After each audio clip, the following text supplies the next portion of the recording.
Ya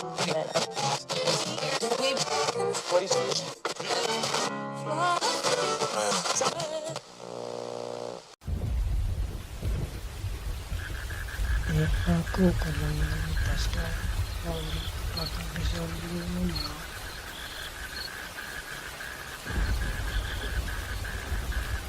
Wonten napa to, Pak?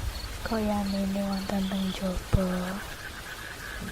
Gak apa-apa bu, ayo madu.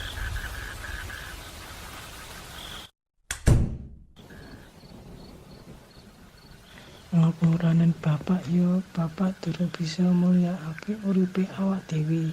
Bapak mau bisa tuturan bakso bakar kanggo nyukupi mangan lan sambange awak dhewe.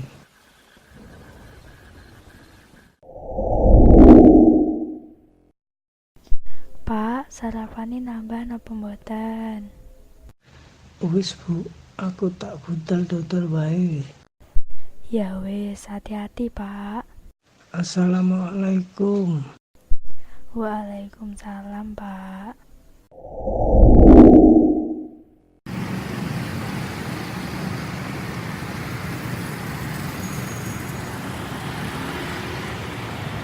Yen dodolan sokar ngene terus uripku ora bakal maju. Nanging yen melu Mas Dasto mesti bakal ana owah-owahan. Apa maneh anakku sedelo maneh wiwit mlebu sekolah lan perlu ragat sing ora sithik.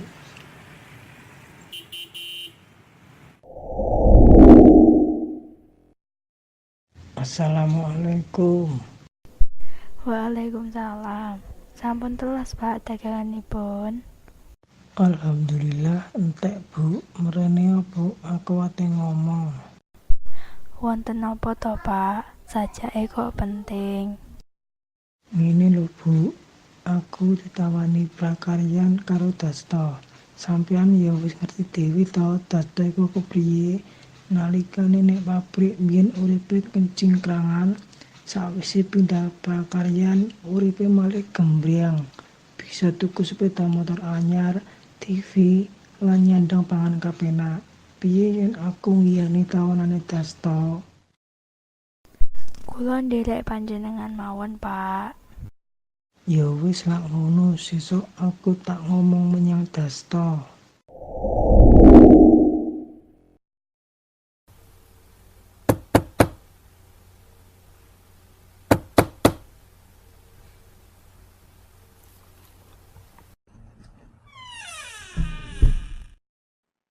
Lho, Tar, rene tunggu dhisik. Ana apa?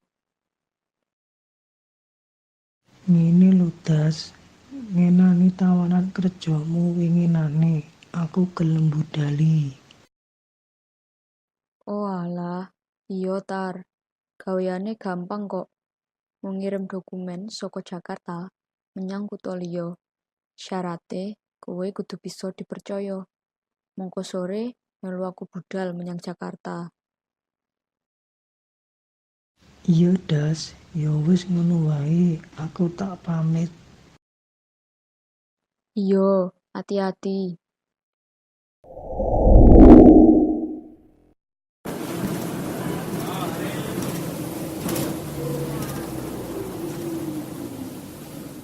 Wih, penak tenan bis iki. Hawane nyes. Yo mesti. Iki kan bis AC Big Top.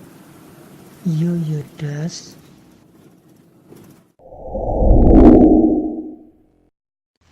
Loh, Das, on opo kok menyang restoran?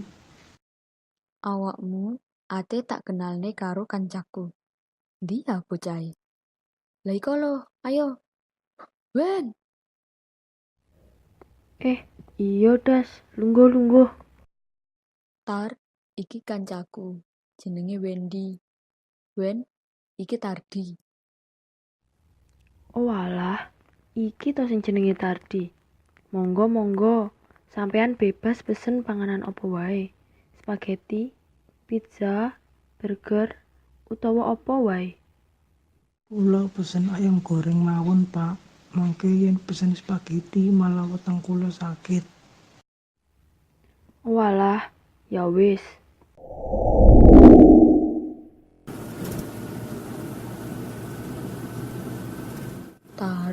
Iki koper isine surat penting kanggo rapat.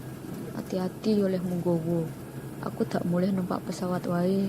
Amarga isih ana sing kudu tak urus. Iya Das, bakal tak jogo sing tenanan. Iya wis, hati-hati. Das, Piye? aman Das, mau tak keloni supaya aman. Iki upahmu. Ojo lali, seminggu ngkas budal menyang Jakarta maneh. 2 yuta, iki gak kakean to Das. Ora, tur nuwun ya Tar. Iya Das, aku sing matur suwun. Wis ya, aku tak balik. Iya, hati-hati. Tar, dokumen sing kudu kok gawa sesuk wigati banget. Jalaran kanggo kaperluan konferensi.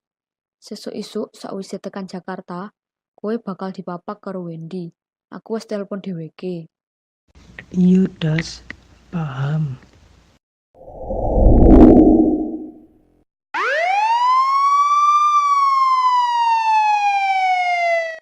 Isine koper iki apa, Mas?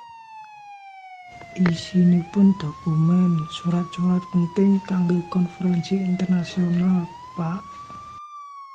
Kowe ngerti dhewe? Mboten, ning tirosi Dasta. Sopo Dasto kuwi? Tiyang sing ngengken kula. Iki narkoba, sabu-sabu. Kula mboten ngertos, Pak. Kula mboten sumerep napa-napa. Wong kula niku namung dikengken. Ngerti ome Dasto? Menawi griyane kula sumerep, Pak, tanggi kula. Kowe kudu melu nyekel Dasto. Yen Dasto ora ketemu, kowe sing bakal nampa hukuman abot.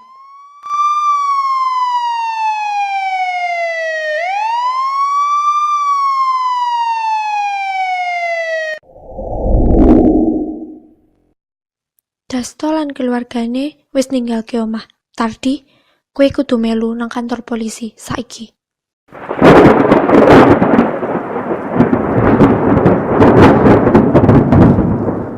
Bener ujare para sepuh, ing pagelaran wayang kae menawa ana kobongan, dalange mesti mlayu dhisik.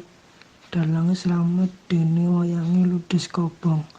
Isih kepinak dodolan bakso bakar ketimbang kerja nggawa koper bayaran duit puluhan yuta ning jebule dadi tahanan.